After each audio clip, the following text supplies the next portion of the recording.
Você está assistindo Teoria de Tudo. O rádio põe no ar uma conversa incerta. Eu leio pelos muros uma coisa concreta. Do outro lado da rua. Olá, olá, olá. Bom dia, boa tarde, boa noite. Estamos no ar para mais uma edição do Teoria de Tudo. Em busca da razão perdida, pensando bem, dá para ser feliz. Tudo bem com vocês? Edição de número 755. Ao infinito e além é o nosso lema.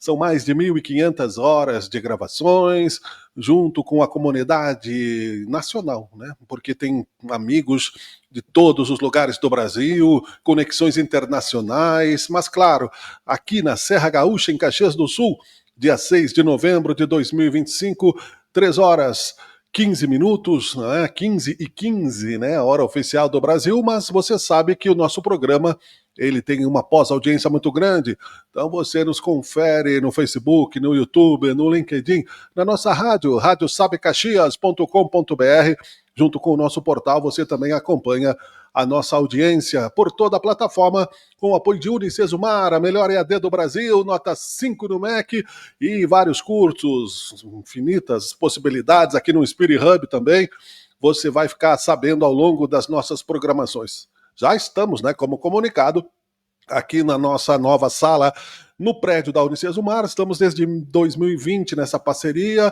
enfim, participando para você também a nossa comunicação, a nossa qualidade de transmissão com conteúdo, não é sempre trazendo pessoas legais aqui para o programa. Eu sou Miguel Brambila, é um prazer estar em sua companhia. 20 graus é a temperatura, ensolarado o dia de hoje, quinta-feira. Lembrando a você que nós estaremos sempre ao vivo a partir das 15 horas. A partir desta semana já, não é? Os outros horários serão apenas algumas inserções na programação. Teoria de Tudo, portanto, ao vivo agora passa a ser às 15 horas, sempre. E muitas vezes, não é? Em edições extraordinárias.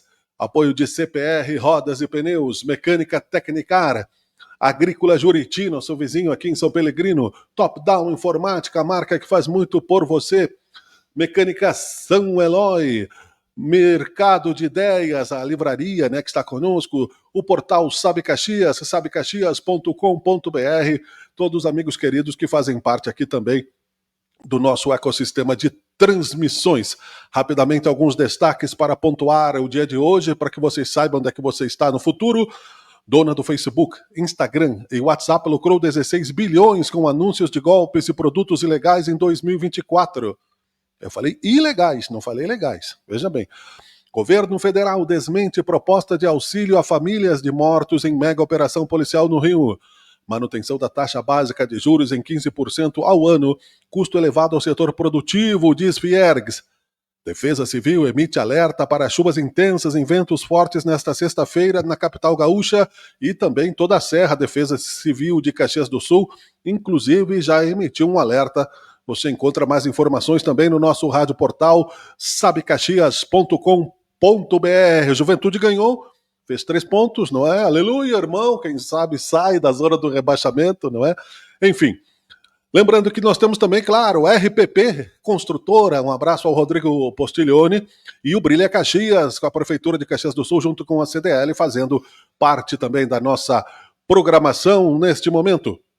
E a pauta é o grande espetáculo de Natal 2025, que revela tema inspirado no universo de Peter Pan.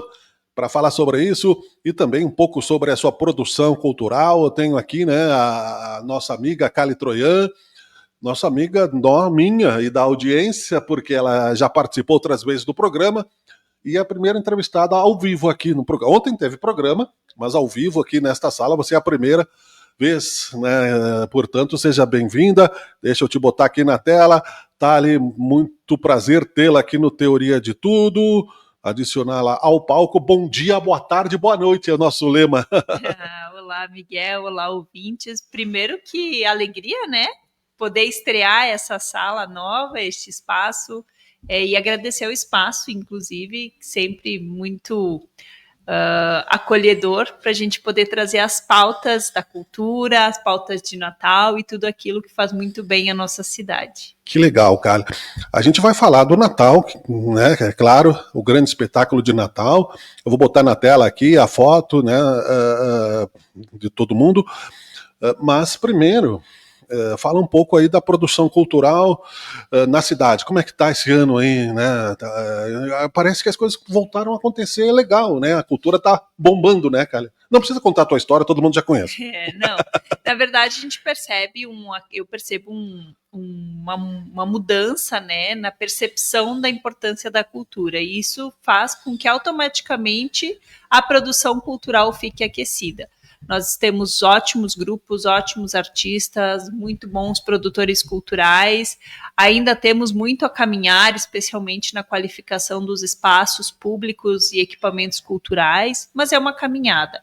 Então, nós temos aí, eu percebo, e principalmente no pós-pandemia, que as pessoas buscam mais acesso à cultura, às experiências culturais, aquilo que faz bem, né, que alimenta a alma. Né? E nós temos também os investimentos, como a própria Política Nacional Aldir Blanc, o Financiarte, a Lei de Incentivo à Cultura, a Procultura e Lei Rouanet, que estimulam essa produção. Então, consumo está maior, há um incentivo, um fomento, incremento do fomento pelo poder público em todas as esferas. A iniciativa privada tem participado muito mais das atividades, e isso, consequentemente, faz com que a nossa cadeia produtiva produza mais e o mercado fique aquecido. E também, né, Miguel, retroalimente o turismo, que é hoje uma das nossas apostas em nível de município, né, e estado, principalmente para movimentação, né, ativação econômica de Caxias. Essa é a questão do turismo que tu citas, é bem legal a gente ampliar um pouquinho. Arte e turismo também acho que são intrincadas. O turista, ele quer ver o artista local porque ele reconhece o turista da cidade dele, né? E o artista local quer ter espaços dignos, né? Eu sei porque eu sou músico, né? Falo em causa própria. Claro. E a gente percebe que quando tu sai da tua cidade para visitar um espaço, o que tu procura? Quer conhecer mais sobre aquela localidade, sobre os seus hábitos, sua identidade, a sua manifestação cultural local, e também quer ter acesso a experiências que os artistas proporcionam, né? Aquele olho no olho. Então, sim, espaços qualificados, espaços de encontro entre o artista e o seu público e vice-versa. Uhum. E assim a gente vai também ativando os próprios espaços, os públicos, os privados, que fazem girar, né, no caso, movimentar. Eu não estive, infelizmente, na inauguração, apesar de ter recebido o convite do teu espaço cultural aqui perto, né? Espaço TET Cultural, né? Estação TET, exatamente. Estação TET, né? Conta um pouco dessa história pra gente, por favor. A Estação TET, primeiro eu preciso contar um pouquinho da história do TET, claro, porque a estação ela é um desdobramento de um projeto cultural chamado Festival TET, que nasceu em um momento em que a produção cultural estava muito focada no público adulto, e o mundo falava sobre futuro, sobre ESG, sobre Agenda 2030, sustentabilidade, e eu percebi, mas e onde é que nós estamos, onde é que estão as crianças nesse universo, as famílias? Então eu criei o festival, que hoje é um dos festivais referência no país. A gente tem um diálogo muito interessante com artistas e produtores. Muitos passaram por aqui, né? Muitos passaram por aqui, peças incríveis, né? Legal. Qualificadas, peças autorais, com música ao vivo, roteiro, figurino, esteticamente muito bons, inteligentes, né? Conteúdo inteligente. Como a nossa assessoria, né, a dinâmica que nos traz aqui hoje. Sim, a dinâmica, né, o Matheus, meus queridos, isso aí. Exatamente. Então o TET, ele veio há 8 anos e as famílias nos perguntavam, quando é que vai ter TET? Nós fizemos vários, Festa da Uva, TET na Festa da Uva, TET na Colônia, Teatro em Família, mas eu sinto falta e sentia falta de um espaço qualificado, porque Hoje o Teatro Municipal não tem agenda para atender a demanda, não consegue atender a demanda de todas as escolas de dança, todas as escolas de música, os teatros, a própria agenda de prefeitura. Então nós não tínhamos espaços para crianças, que não fossem um espaço de recreação, que a criança fica lá sozinha, sem a família. Então, a partir do TET na Festa da Uva, eu convidei a Cris, que é minha sócia, e disse, tá, mas vamos lá. A Cris Biazus, Uhum. minha sócia na Estação TET, e o sonho dela, ela diz sempre que o meu sonho se tornou um sonho dela, porque a gente tem propósito nisso, né? Então, em julho desse ano, nós inauguramos aqui na Estação Férrea, no meio da estação, a Estação TET, que é um centro cultural que trabalha experiências lúdicas para as famílias. Então, é um lugar onde a família vai ter o seu tempo de qualidade, seja saindo da escola, indo tomar um café, participar de uma contação de histórias ou de um teatro. E estamos felizes aí com 4 meses de vida. Logo o nosso quintal vai estar revitalizado também, que é a Estação Férrea, né? Que está ficando lindo. Tá ficando legal, né? Nosso vizinho, né? Sim. Nossa vizinhança aqui é muito boa. Ah, é que isso. bom. Eu nasci no bairro Rio Branco, que é do lado aqui, há 50 anos atrás, e tantos anos atrás. Minha família aqui, do lado, da Sarmento Leite. Sim. 80 anos e tantos a casa do meu avô. Então, eu não vou dizer que era todo mato, porque eu vou ser ejetado do programa, né? Mas não tinha nem a ligação com a Tronca. Teve uma época que a Secretaria da Cultura não era aqui, estava abandonado, e os políticos da época divulgando como turismo, que era um troço horrível, né? Turista que viesse aí, via as letras caindo, tudo abandonado, perigos, né? E tinha o Galeria aqui, onde a gente tocou muito tempo, então tem uma ligação legal. Daí começou, claro, né, com o Sartor também, e outros tantos que fizeram esse trabalho de revitalização. A Gazeta de Caxias, que eu acho que tu conheceu, o Odiro Furiço, com o Garavalha, que é um jornalista conhecido em memória, nosso amigo aí que está.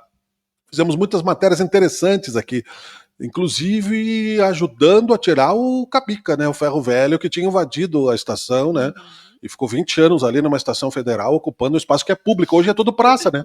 Hoje é tudo praça, então a gente percebe a revitalização, inclusive a Estação Férrea é meu objeto de estudo do mestrado, sou mestrando em turismo pela universidade, e aí nós temos um olhar de requalificação do espaço público, né? Então nós tiramos aí os empreendimentos que estavam ocupando um espaço, um lugar que estava abandonado, entre aspas, né? E hoje está aí em processo de revitalização, requalificação, trazendo vida, oxigenando a cidade e ofertando espaços de cultura, lazer, turismo, não só para os moradores, né, mas para quem visita também. Muito legal. E tem que ser permanentes, né, cara? Exato. Cada vez mais, né? Porque a impermanência não cria história, né? É isso aí. Isso mesmo. Ali onde tem a vinícola, onde é a Vila Basícola, onde não tinha, né, aquela rua ali do Pena de Moraes. Então quem passava por ali tinha que passar bem do lado do prédio, num bequinho perigosíssimo, né? Para você chegar ao centro ou dar toda a volta lá por cima pela Rio Branco. Pensa a mobilidade, pensa o perigo para as pessoas, né? E é um caminho sem volta, né? Nós precisamos de mais espaços de ocupação urbana para viver a cidade, para viver essa cidade, né? O próprio conceito de trabalho mudou, né? Então, tudo agregando. E aproveitando a tua profissional presença aqui como produtora cultural, reforçando que a Thalia, nesse Festival TET, com artistas profissionais, sabe muito bem quanto é importante a valorização, inclusive da música, porque muita gente pensa, troca de graça no meu evento. Quem toca de graça é o tio do churrasco, né? Tu precisa cachê. Né? Seja na Praça das Feiras, seja na Maesa, o músico que toca de graça por divulgação, ele está se prostituindo também. Mesmo que seja um cachê escalonado, o músico que está começando menos, mas que ele tenha um incentivo também. Eu acho que a gente tem que encontrar o meio do caminho aí, né? Por exemplo, eu sempre brinco, pessoal, eu não vou no mercado e digo para o mercado me dar a comida de graça, porque eu vou divulgar ele. Então é uma questão de compreensão de que aquilo é um ofício, que as pessoas vivem daquilo e, portanto, precisam, né? Claro que é como tu disseste, né? Tem que escalonar, tem que saber dosar, às vezes tu diminui aqui para ter mais visibilidade ali, mas é importante, e isso está no meu core, né? Valorizar todos aqueles que fazem parte da cadeia produtiva da cultura. É muito importante.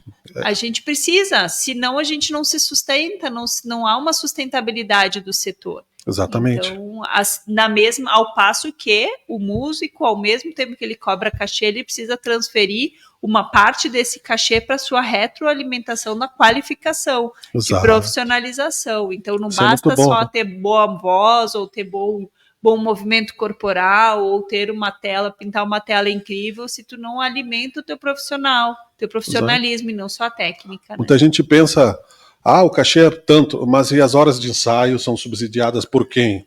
Para qualificação. São vários, né? Senão você não vai ter um bom produto, ensaio, ou quem pinta, ou quem escreve, que seja. Então, tudo isso faz parte da disrupção da sociedade, porque o produtor é também, né, um mecenas das artes, então ele tem que ter qualificação para entender esse significado, essa demanda. Tanto é que aqui, na Universidade Federal, né, uma das demandas da URGS é o curso de teatro e de artes, né, em Caxias e Farroupilha, justamente por essa dificuldade, né, que nós temos de profissionalização do mercado. Então, o pessoal precisa ir embora, ou o mercado não se fortalece, não tem permanência.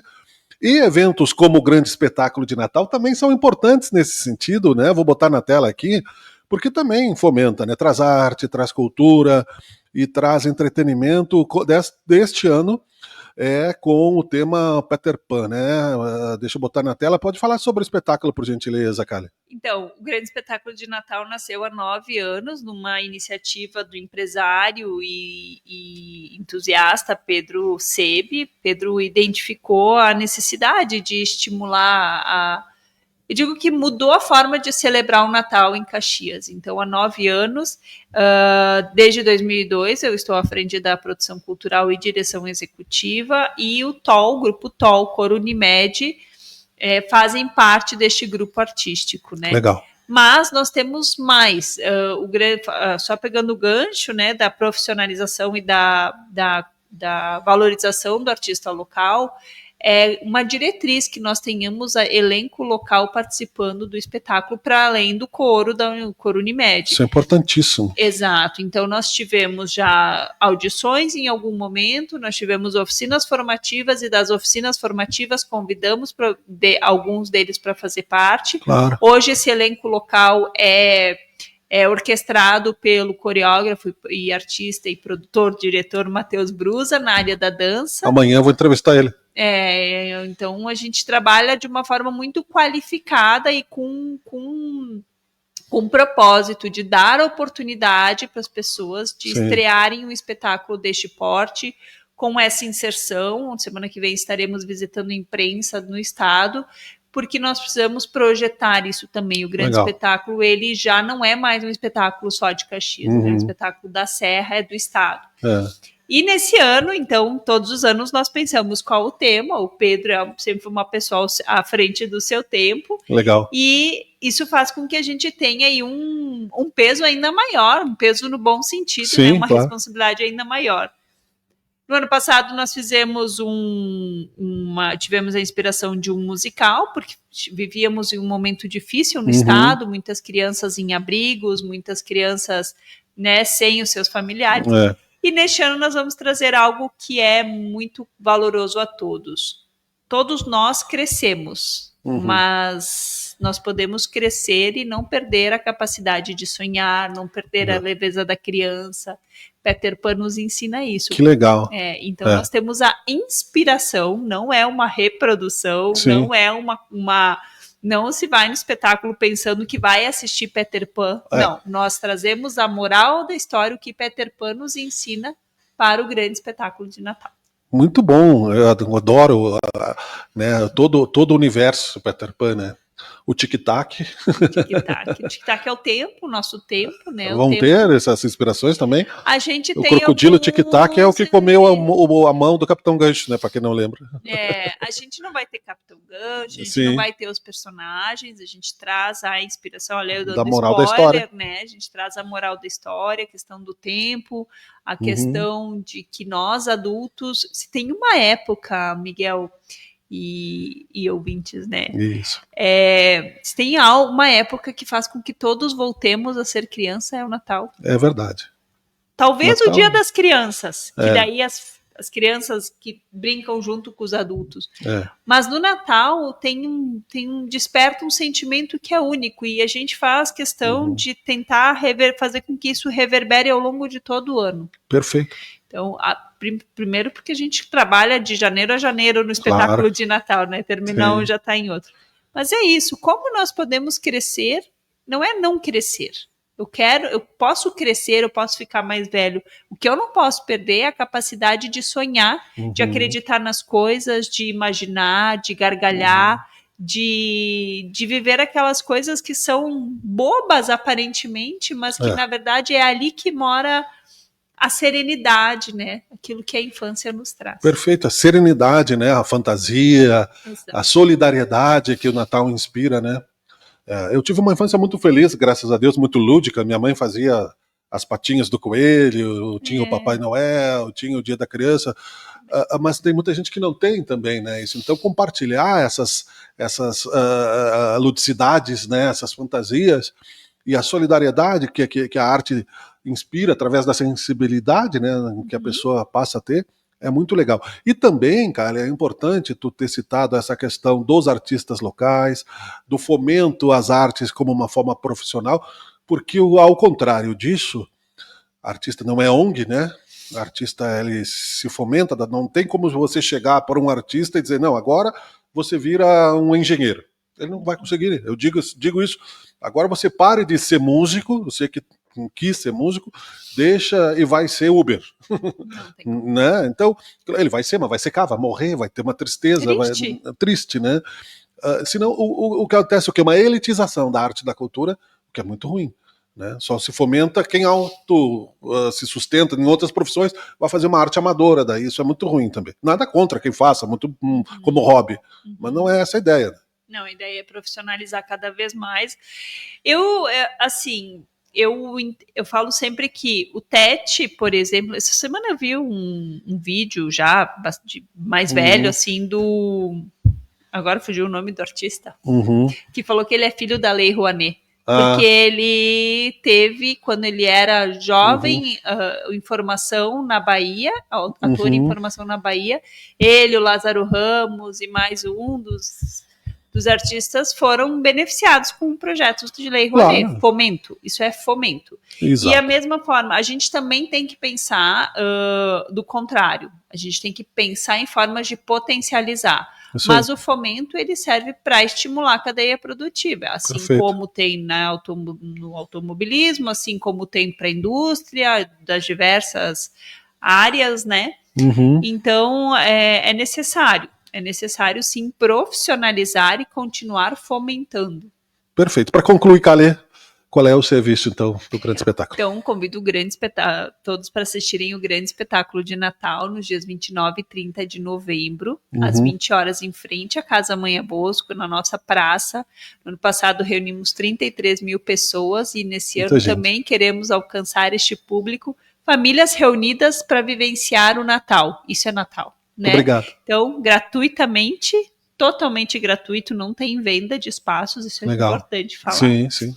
E temos o fomento, se me permite falar. Claro. Temos o fomento e o financiamento, só é gratuito porque nós temos empresas que patrocinam, né? Que no nosso Instagram é possível conhecer quem são essas empresas, a gente indica isso.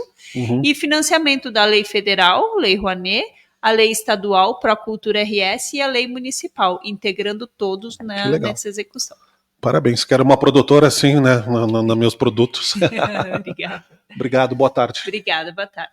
Tudo bem, a Calê Troian conversando conosco aqui, não é? Está na tela e você pode entrar também no Rádio Portal Sabe Caxias e a gente vai trazer mais informações para você. O Teoria de Tudo traz, agradecendo a Calê Troian, lembrando que são 15 horas e 38 minutos, a hora oficial do Brasil.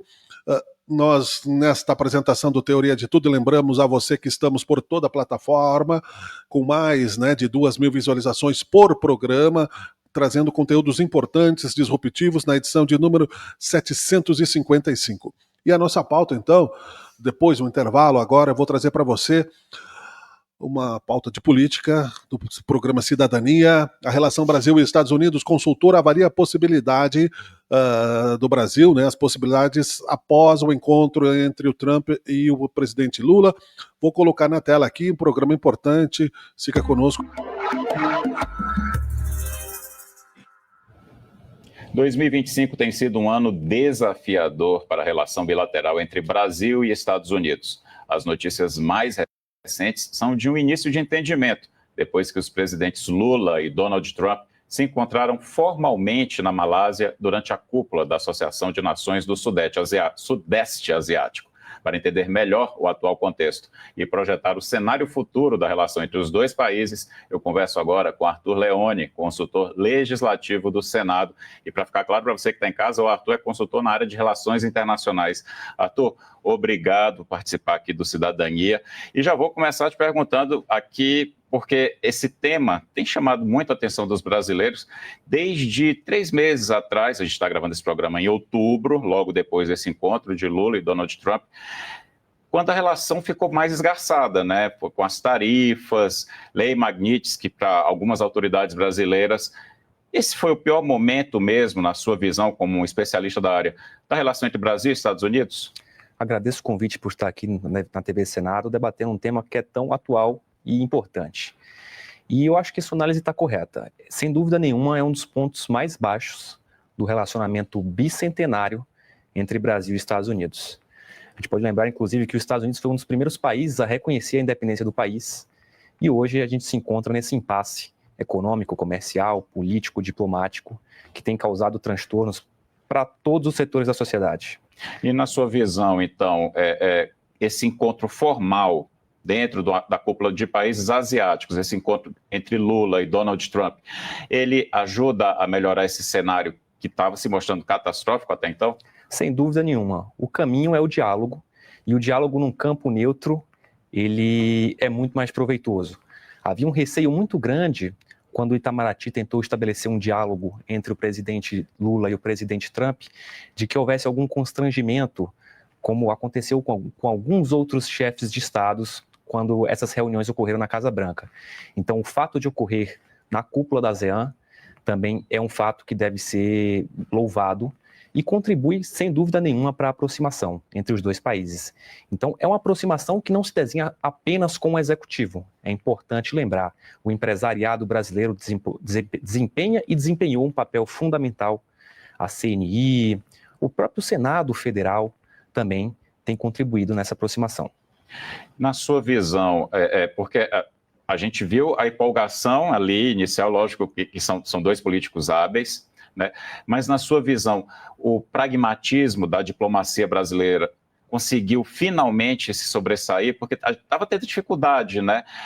É uma vitória desse pragmatismo, e para quem está em casa, para entender melhor, pragmatismo a política da diplomacia brasileira, ela não tem ideologia, né? Ela trata todos os países como iguais e tem interesses econômicos e políticos para o Estado brasileiro. E se eu tiver falado alguma bobagem, você me corrige, por favor. Esse pragmatismo da nossa diplomacia, ele se mostrou bem sucedido? Sem dúvida nenhuma. O pragmatismo é uma marca da nossa política externa que acompanha o Itamaraty desde o Barão de Rio Branco. E o bolso não tem ideologia. O bolso do consumidor brasileiro, o bolso do consumidor americano, e essas tarifas demonstraram quão nocivas são para o consumidor médio de ambos os países.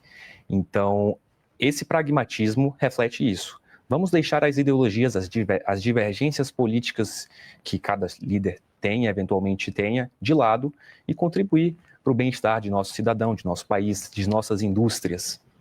Existe, na sua visão, a possibilidade, por exemplo, dessas tarifas caírem para o patamar anterior de 10%, que é a tarifa média que o Trump está impondo a vários países do mundo? Eu acho que toda a população brasileira tem essa expectativa, mas fazer previsão é realmente bastante complicado.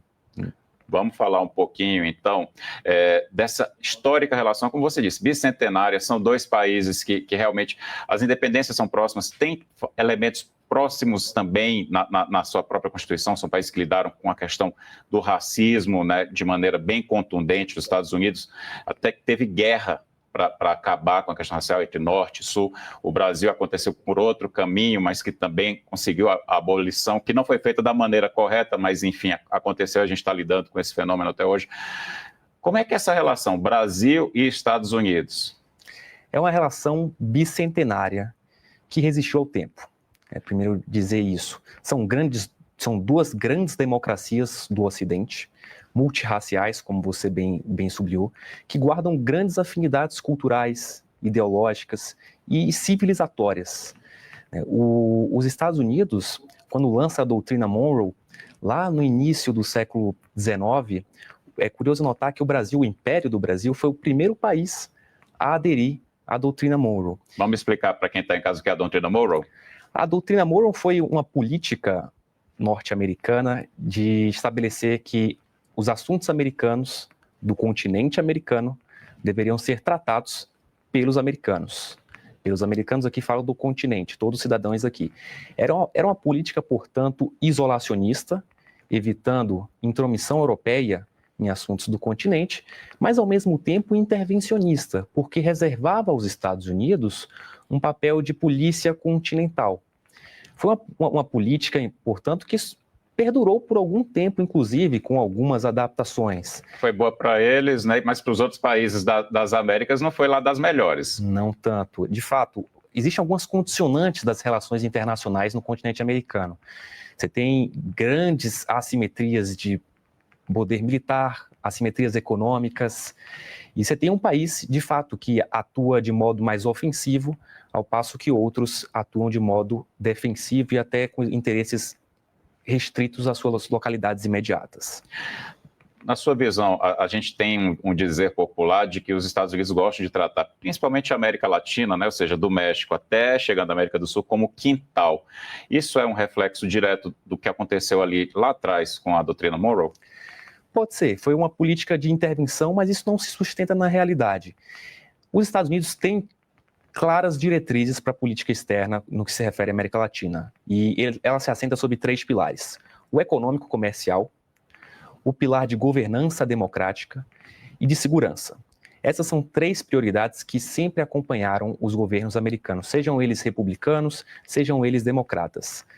De fato, recentemente, desde o primeiro mandato de Trump, um outro pilar foi incorporado à política externa americana em relação à América Latina, que é a necessidade de conter a influência de atores extra-regionais, considerados pela política americana como nocivos. Para ficar bem claro, para quem está em casa, a China, né, em especial. Perfeito. China, mas também Rússia, Irã, Turquia, Washington especificamente aduz que esses países, por exemplo, sustentam o regime de Nicolás Maduro na Venezuela.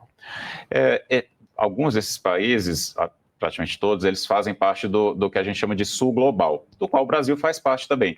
E o Sul Global são os antigos países em desenvolvimento, que a gente gostava de dizer, e é um conceito que vai mudando, até porque não dá para chamar a China mais como um país em desenvolvimento, né? Um país extremamente desenvolvido e rico.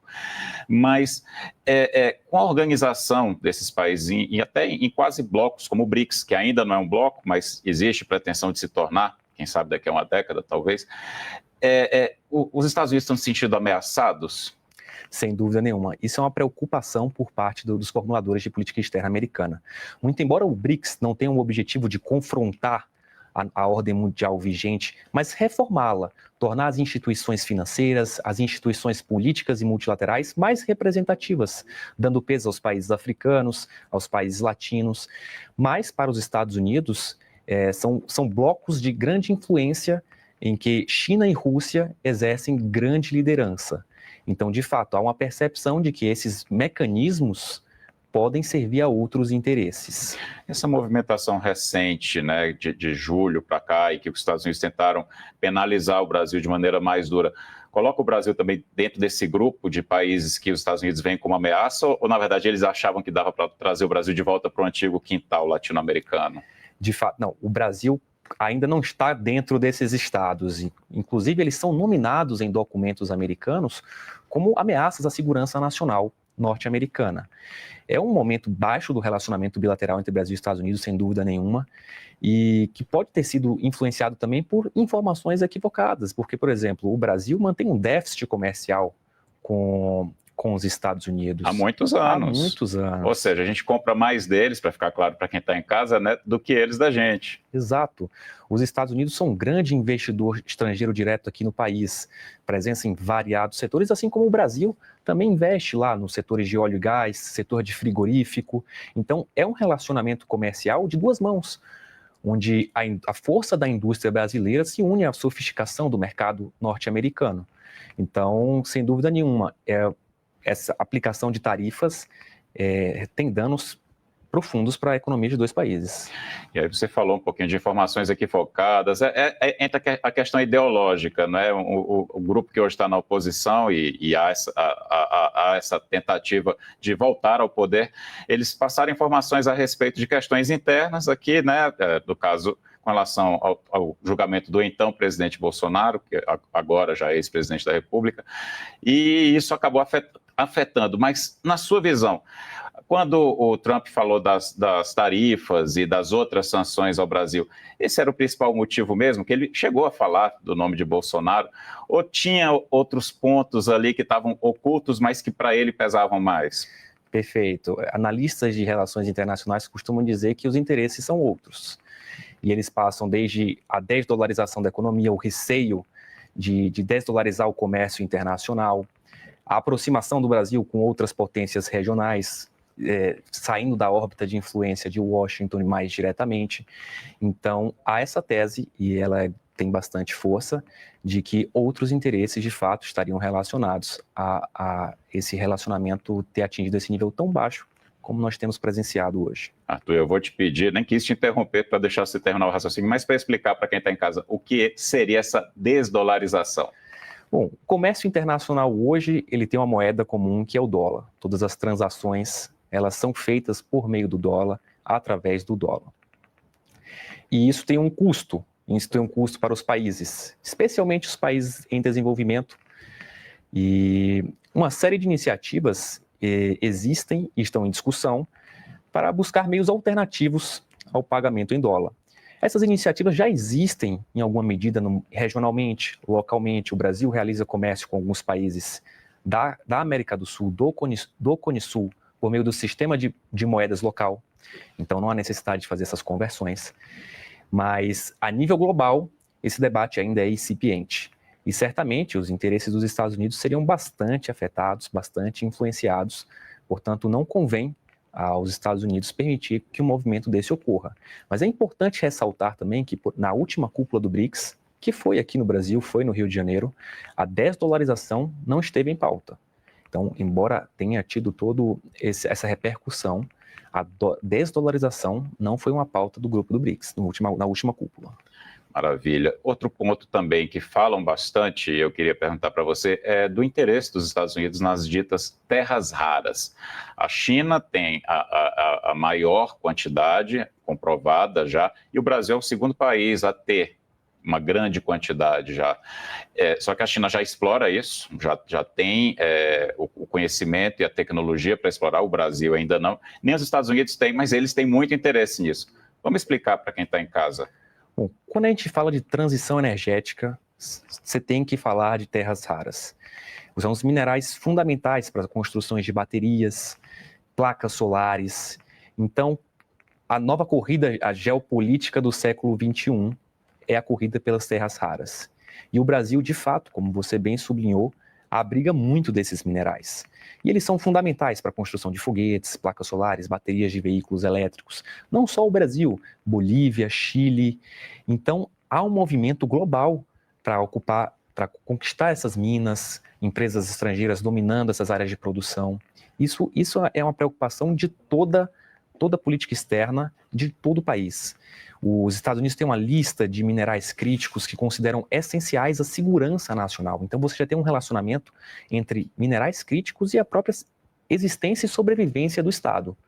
O Brasil detém muitas terras raras de fato, e também há essa especulação de que poderia ser o interesse dos Estados Unidos quando se fala desse relacionamento bilateral, e poderia eventualmente compor parte de um acordo, um acesso facilitado, alguma solução nesse sentido que envolva esses minerais raros, que são fundamentais não só para os Estados Unidos, mas como também para todas as economias do mundo. Vamos voltar mais especificamente para Donald Trump, que está com menos de um ano no poder, mas assim, é tanta notícia a respeito, parece que ele já está há mais tempo, né, desde que voltou a governar os Estados Unidos. Na sua visão, a maneira que ele tem atuado na política externa, ela tem... Deixa eu deixar isso mais claro até a pergunta. Ela tem uma estratégia ou ele tenta fazer uma negociação como os empresários da moda antiga? Ele blefa jogando pôquer para tentar conseguir algo mais do que ele realmente acharia que conseguiria? Tem estratégia? Você que entende de relações internacionais, me diz. Essa é a grande questão atual. Mas, sem dúvida nenhuma, Donald Trump ele é um hawkish. Ele tem uma orientação de política externa agressiva, e seguindo as tradições do Partido Republicano, em alguma medida isolacionista. Isolacionista em relação às instituições internacionais, né? São duas grandes tradições que inspiram a política externa americana, o isolacionismo e o intervencionismo.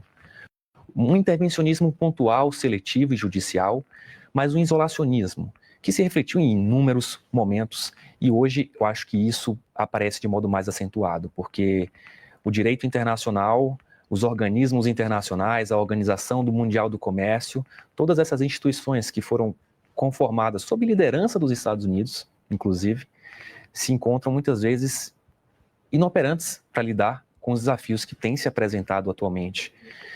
Então, se há estratégia, bom, é uma pergunta muito difícil de ser respondida. Mas você puxou um outro gancho que eu já ia falar aqui, que é do multilateralismo. Será que ele consegue sobreviver a 4 anos desse esforço do Trump de acabar com ele e retomar as relações bilaterais entre as nações? Olha, o multilateralismo de fato tem sido atacado de uma maneira que poucas vezes vimos desde a conformação desses organismos após a Segunda Guerra Mundial. A gente tinha um sistema internacional bastante estável, sólido e, de alguma maneira, capaz de lidar com desafios de segurança, os desafios do comércio internacional. Mas o multilateralismo já vem sendo enfraquecido há algum tempo. A gente pode lembrar que foi na administração do governo Obama que o sistema de solução de controvérsias da Organização Mundial do Comércio, que é o pilar jurídico, é o órgão judicial da OMC, ele foi bloqueado porque os Estados Unidos recusaram-se a nomear mais um árbitro. Se não há a nomeação desse árbitro, o mecanismo não funciona. Então, ele já vem se deteriorando há algum tempo. É difícil dizer se vai sobreviver, mas esperamos que sim. Porque isso é importante até para poder igualar os poderes das nações mais frágeis, né, com as mais poderosas, né?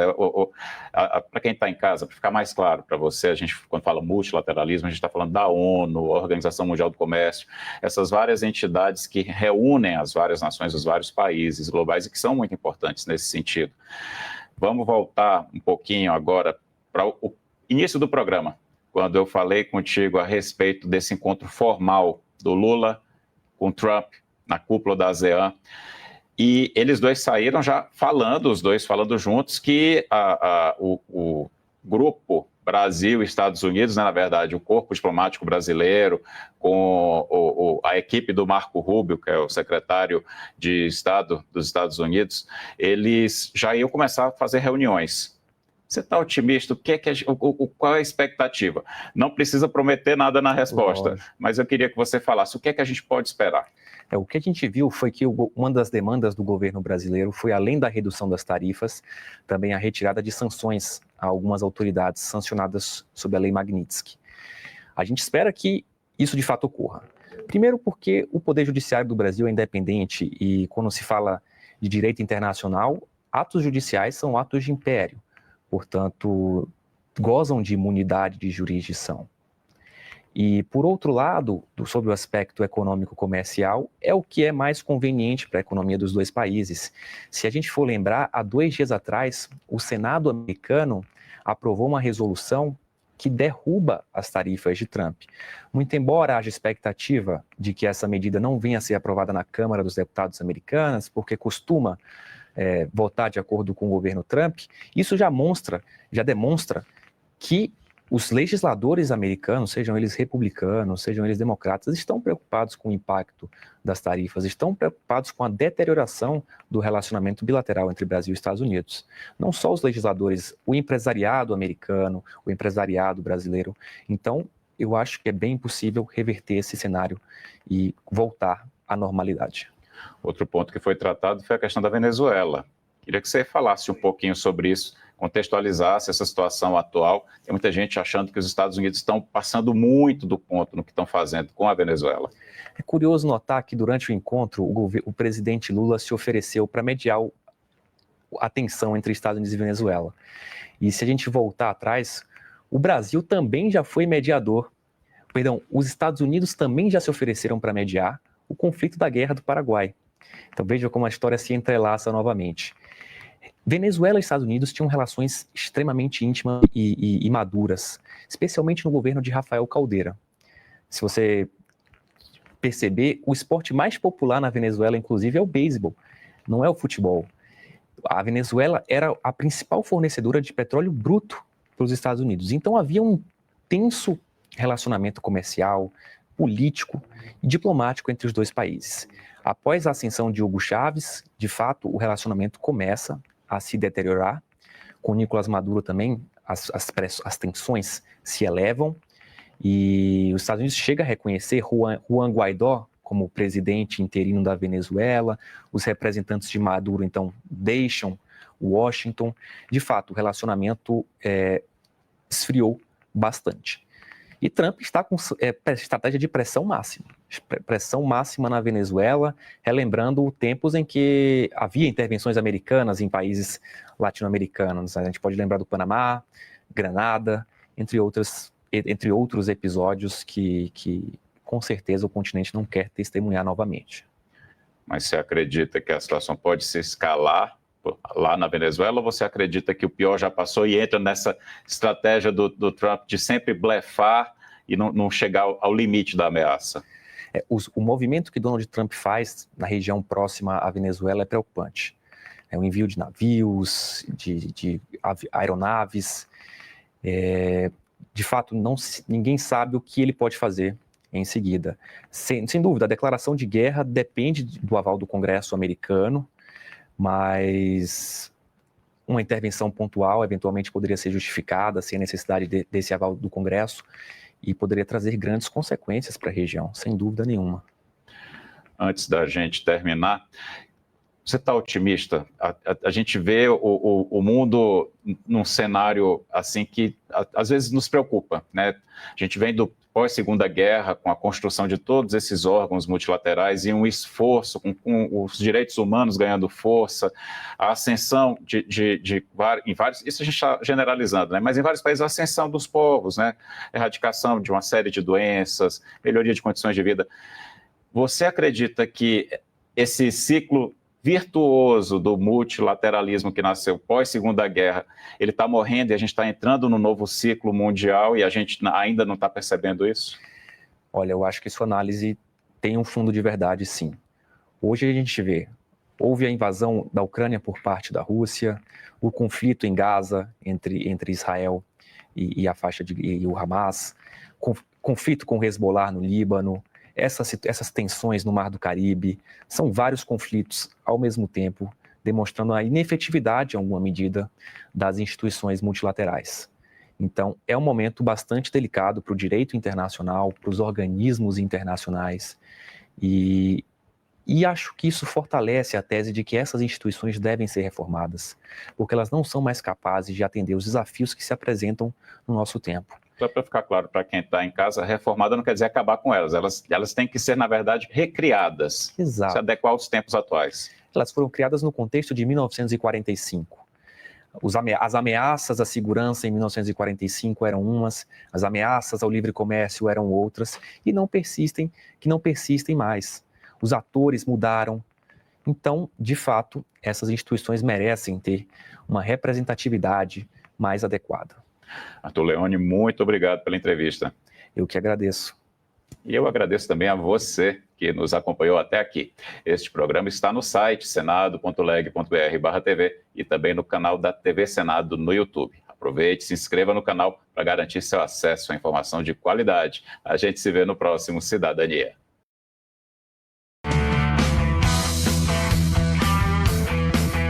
Você está assistindo Teoria de Tudo. O rádio.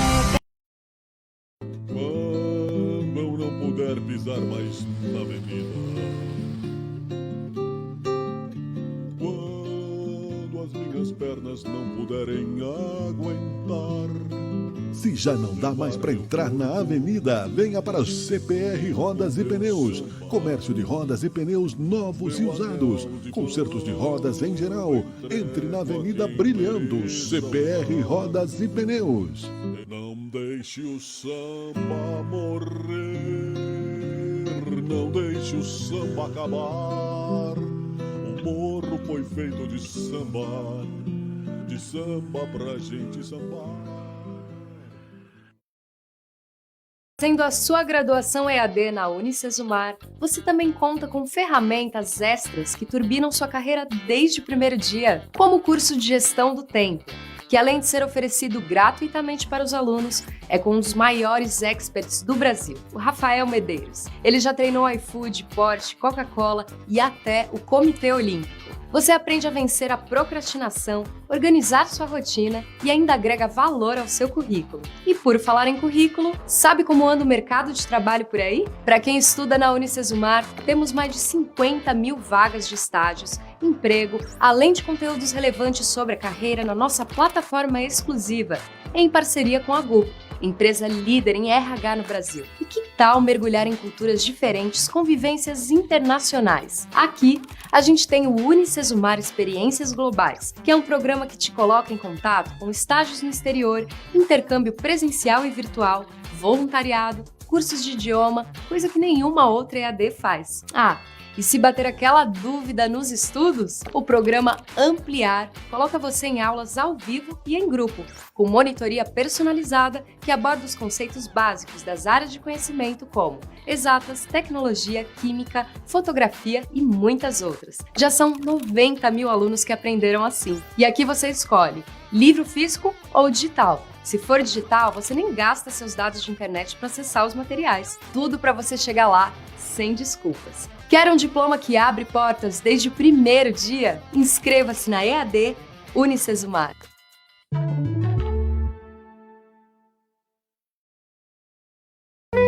A livraria Mercado de Ideias está de volta ao centro da cidade. Completando 30 anos no mercado, sob a especializada curadoria da livreira Maria Helena Lacava, a livraria Mercado de Ideias está fisicamente, novamente, na Via do Pátio, Avenida Júlio de Castilhos, 1624, atrás do Laboratório Alfa.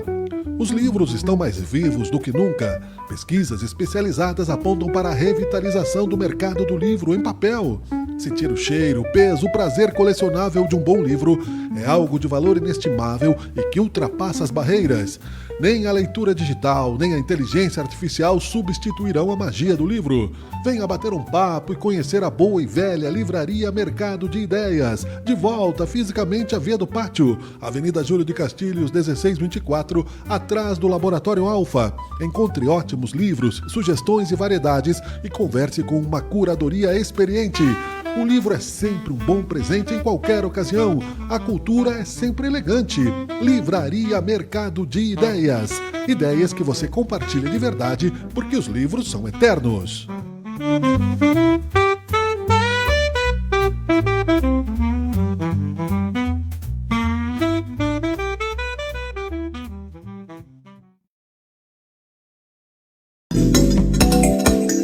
Você precisa de conhecimento técnico especializado para o conserto do seu carro? Mecânica Tecnicar, limpeza de bicos, diagnóstico computadorizado, injeção eletrônica, mecânica multimarcas. Precisa de confiança no serviço, diagnóstico preciso, garantia e credibilidade nos serviços? Mecânica Tecnicar.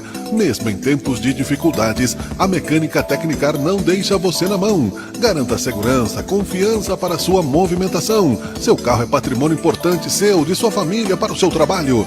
Venha para a Mecânica Tecnicar. Fale com o Claudinho. Siga-nos no Facebook, Mecânica Tecnicar. Estamos na Rua Anita Garibaldi 139, bairro Esplanada. Faça revisões regulares no seu automóvel. Mecânica Tecnicar.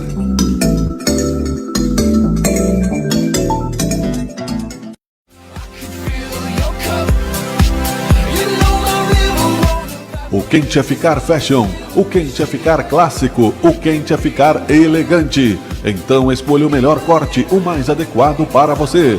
Conheça a Barbearia Navalha. Ambiente confortável, cortes promocionais, expertise no manejo. Venha fazer barba e cabelo conosco. Poupe seu tempo, ganhe dinheiro. Escolha profissionais qualificados. Barbearia Navalha. Estamos bem perto de você. Rua Primo Postale 522, na esquina da Sinaleira. Barbearia Navalha. Estamos ao seu dispor.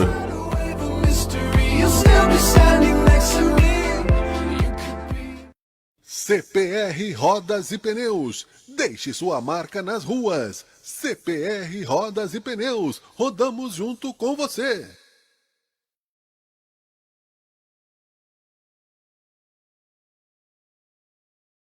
Agrícola Juriti. Se o seu pet falasse, ele diria: Agrícola Juriti. Produtos para quem você ama.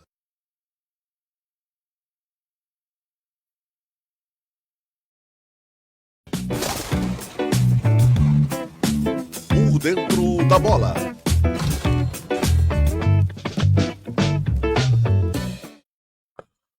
Muito bem, muito bem. Estamos de volta com Teoria de Tudo, né? Nesta tarde de quarta-feira. Lembrando a você que ontem, né, o Juventude conseguiu sair, né, do sufoco, pelo menos um pouquinho, né, com esta vitória sobre o Sporting, muito comemorada. Matematicamente ainda é viável a manutenção do Juventude na Série A, e nós vamos ouvir aí um pouco, é claro, né, da entrevista coletiva do Thiago Carpini, trazendo também um sorriso no rosto já, né, nessas alturas, porque o time evoluiu, né, como ele disse, né, não perdeu para o Palmeiras, tudo bem, era o Lanterna agora que estava em campo. Vou trazer aqui para a tela um pouco da participação do Thiago Carpini aqui no quadro Por Dentro da Bola. Daí vamos ver um pouquinho dessa entrevista.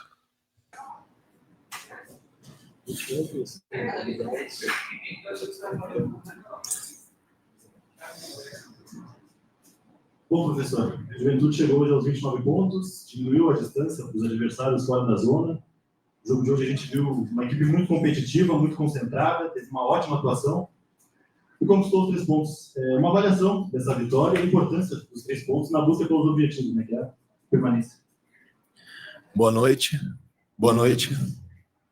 Deixa mais alto aqui. A gente vem falando isso diariamente para os atletas, né? A cada jogo a gente joga pela nossa sobrevivência. A gente sabe que em rodadas passadas nós deixamos escapar situações onde poderíamos estar numa posição um pouco mais confortável na tabela, brigando um pouco mais próximo dessa saída. A gente sabe que a distância é uma distância considerável para uma reta final de competição, mas o que nos deixa muito, muito otimistas, né, com o comportamento coletivo da equipe nos últimos jogos, não só no jogo de hoje contra o Sport, que é sempre um adversário muito difícil a ser batido aqui na ilha, mas o jogo passado do Palmeiras em casa, que nós fizemos, na minha concepção, um dos melhores jogos do Juventude coletivamente, independente do resultado, uma equipe que está fora da nossa prateleira, briga por outras pretensões na competição, e nós fomos muito organizados e valentes.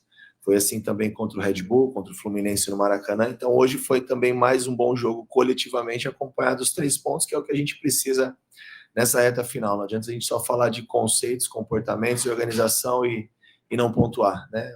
Em muitos momentos aí o resultado ele é o senhor da razão, apesar de a gente não concordar disso, mas no momento que encontra essa equipe do Juventude, a gente sabe que ele precisa sim acontecer, e quando a gente tem todas essas outras valências funcionando dentro do jogo, a gente está mais próximo do resultado.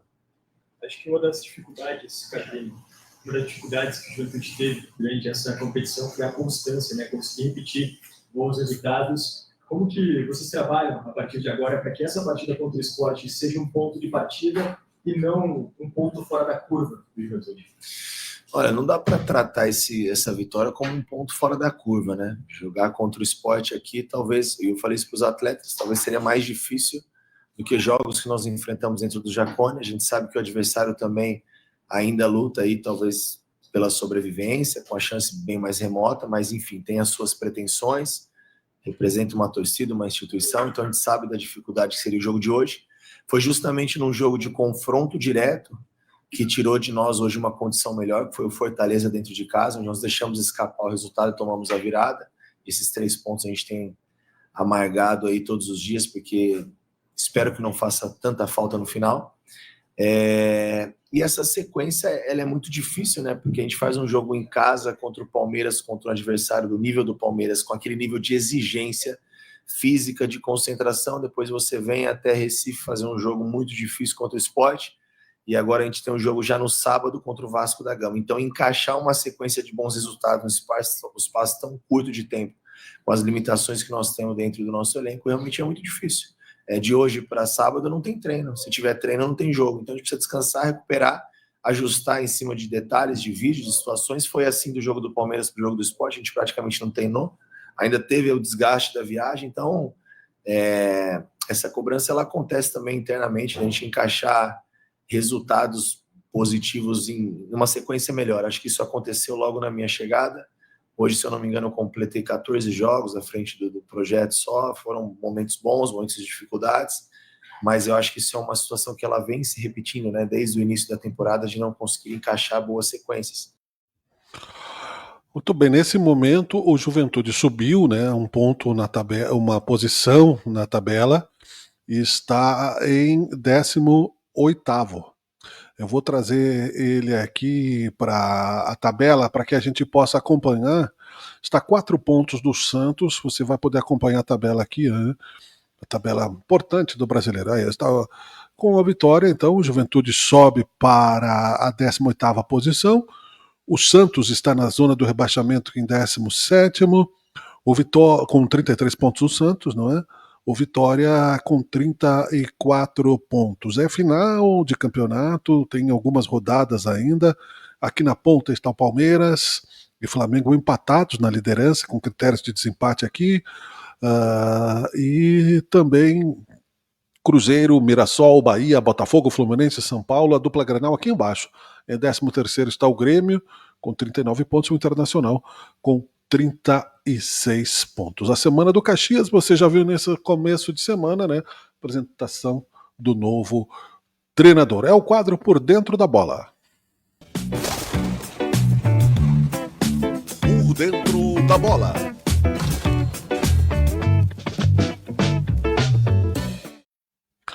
Vamos ao comercial para a RPP Construtora.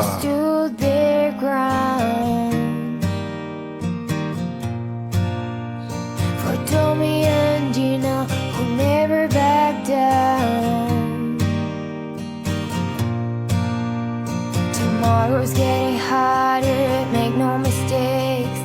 Looking even lucky, got to make your own breaks. It's my life, it's now or never. I ain't gonna live forever. Né, que está junto conosco também aqui no Teoria de Tudo. Acesse o Instagram da RPP Construtora. A Teoria de Tudo fica por aqui. Muito obrigado a você, um abraço, até o próximo programa. Tchau, tchau. Você está assistindo Teoria de Tudo. O rádio